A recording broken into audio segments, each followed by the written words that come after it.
Hey guys, this is the third video for Summer of '69 by Bryan Adams, and what we're going to learn in this one is it's the keyboard part that happens at the end of the chorus. It happens at the end of the first chorus and the second one, and is actually used a little bit repeatedly in the verse towards the end of the song. So you'll recognize it. It doesn't change at all, but it is a little difficult because we're playing it on guitar and it's meant for piano. So the section I'm talking about, I'll point it out here.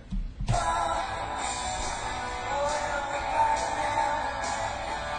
yet. It's coming up here at the end of the chorus.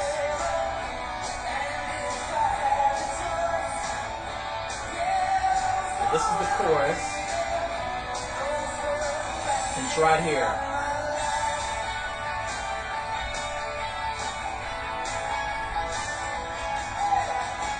Okay, now that keyboard part, that high part, is on top of the guitar part that's just going, and I showed you that in the last video. But if you'd rather take the high part, I've really got two ways you can do it. Now, the correct way is going to be hard, but if you just want to kind of get the sound and you're still a beginner, you can't quite play the harder version, you can also just play the high notes that you hear the keyboard playing, which are just going to be like this. Oops, let me try that again.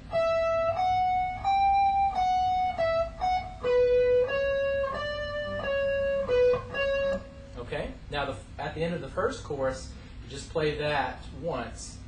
After that, though, on the second chorus, you're going to repeat it one more time, and then repeat it a bunch once it's used a lot in the verse towards the end of the song. You can hear it in there. So just to teach you that really quickly, we're just going to play those high notes, and it's going to be 12th fret on the E string, then 14th fret on the E string, then 15th fret on the E string, back to 14, back to 12, back up to 14. So it's all on the E string. Then you're going to play the exact same thing, but on the B string. So it's 12, 14, 15, 14, 12, 14. Okay? Now that's the easy way to play it if you want to play that keyboard part without too much of a challenge. Now, what's actually happening is during this keyboard part, after each one of those high notes, you have two notes below it that are coming into play that they're playing. So here's what we're going to play on our first set of notes. It's going to be, basically you want to set up your hand position so you make this as easy to play as you can. So you're going to take your, I did this earlier and I'm going blank a little bit. Let's see. Take your third finger, or your pinky if you want, but I'm going to use my third finger and put it on the 17th fret of the B string. Okay? Now you're also going to put your middle finger on the 15th fret of the B string, that note, but you're not going to play it yet. And then your first finger is going to go on the 14th fret of the G string. So that note right there. Okay? Now, what we're going to do here is play the 17th fret on the B string, then lift up that third finger and play 15th fret on the B string, then 14th fret on the G string. So you're going to play this. Okay? Now, after that, we're going to play, basically what you want to do is you don't have to put your third finger back down, but you're going to take your first finger and lay it flat across the E, all three strings, the E, the B, and the G string, and make sure you're holding them down. But your middle finger stays on that 15th fret of the B string. So what we've got is 14 on the E string, 15 on the B, and 14 on the G. And you just play them in that order. Okay? Now what I'm going to do is show you those two together. So it's going to be, okay? And you can hear that these first high notes are those high notes that we learned a second ago. We're playing them a little bit different here because we have to add those lower notes, but that's basically why this is harder, because we're having to add those 2 extra notes. So after those first 2 patterns, you're going to go to 15 on the E string, and the other 2 notes stay the same. So what I like to do is tuck my 3rd finger back there on the 15th fret of the E string. Now, if you can't do that, then you can basically just lay your middle finger back if you wanted to, like that.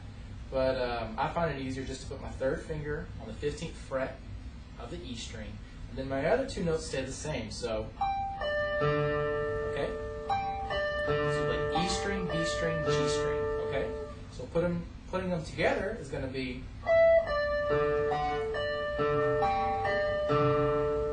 Okay. Now after that, you're going to pick your 3rd finger back up, so you can go back to 14th fret on the E string, and then play that. Okay. So what we've got so far is this.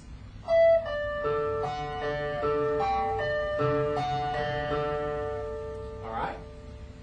Now after that, you're going to play 17th fret on the B string again.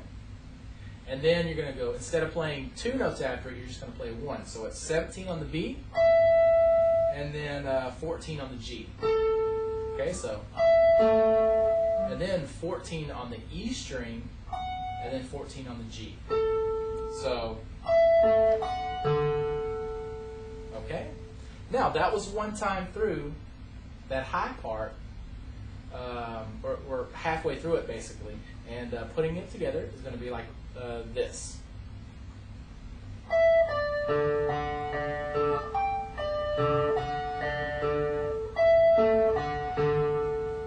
Okay. Now the second half comes. This is the lower part that it goes to, and this will be the second half of this riff. So what we're going to do is start off with 16 on the G string. Okay, that's going to be our first note.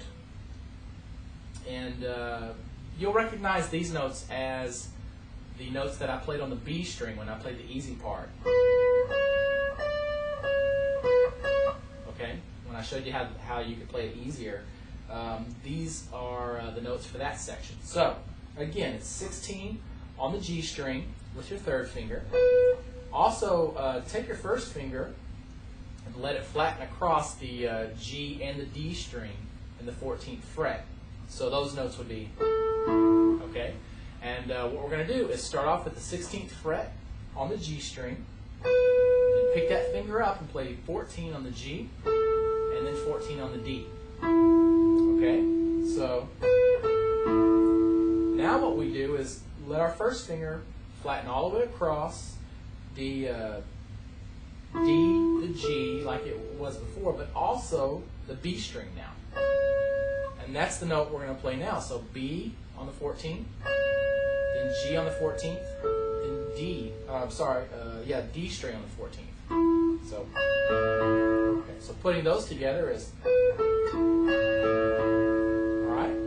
Now we're going to change one note. It's just going to be the 15th fret on the B string with our middle finger, and the other 2 notes stay the same. So B string, G string, D string again. And then go back, so pick up your middle finger, so now it's 14 on the B string. Okay, so putting that together, it's going to be.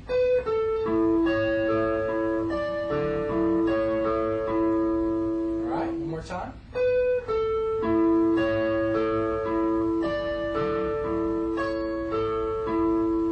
And then what we're going to do is 16 on the G string to 14 on the D. Then 14 on the B string to 14 on the D string. Okay, so it's just. So putting that second half of this riff together is going to sound like this. Sorry.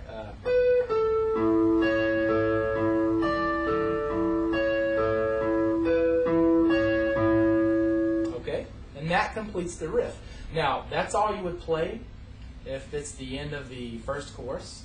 If you're at the end of the second chorus, you'll play that one more time. And then, as I said, further on into the song, when they start using it in the verse, kind of in the background, you repeat it over and over again. Typically, though, I like to play the other chords that the guitar's taking care of there, so I don't really play that high part during those sections. So that's probably enough for this video. I hope it's not too confusing. I know this was a harder one, but the next video is going to be pretty easy, so at least take heart in that.